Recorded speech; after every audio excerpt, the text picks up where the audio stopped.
সালামু আলাইকুম। আমার নাম মোহাম্মদ সোহাগ। আমার বাড়ি আছে ভেড়ামা থানা সাতবাড়িয়া গ্রাম।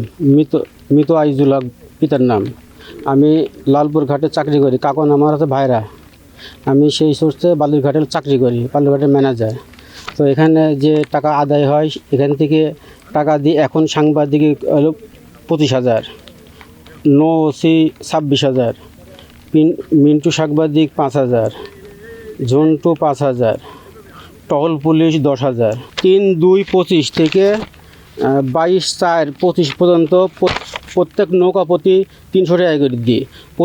প্রতিদিন 3 তারিখে যেমন কানেকশন হয়েছে 140 নৌকা, গুণন 342,000। এইভাবে তারিখ বাই তারিখ প্রতিদিন নৌ পুলিশে দিই।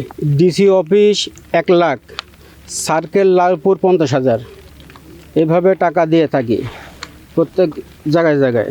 নৌ পুলিশের হাতে একটা মোল্লা লিজায় দেয় ঘাট মালিক, নৌ পুলিশের হাতেই দেয়, মানে নৌ ওসির কাছে দেয়, সে মোল্লা দেন, এখান থেকে আমরা দিয়ে দিই। মোনালিসা হেভি ফ্লো 15 পিস প্যাকেটের সাথে 8 পিসের একটি প্যাকেট একদম ফ্রি। আর প্রত্যেক দিনকে যা টাকা আদায় হয় 100%।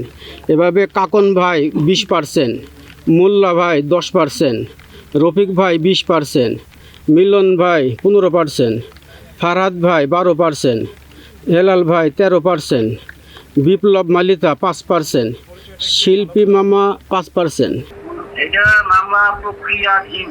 এখানে মামলা হচ্ছে 2 লোক আমাদের কাছে হস্তান্তর হয়েছে। 2 লোক আমাদের কাছে বলতে নৌ পুলিশের কাছে, নৌ পুলিশ ঈশ্বরদী লক্ষ্মীকুণ্ডা পুলিশ ফাঁড়ি, ওর কাছে ওদের আসামি এবং মালামাল হস্তান্তর করা হয়েছে।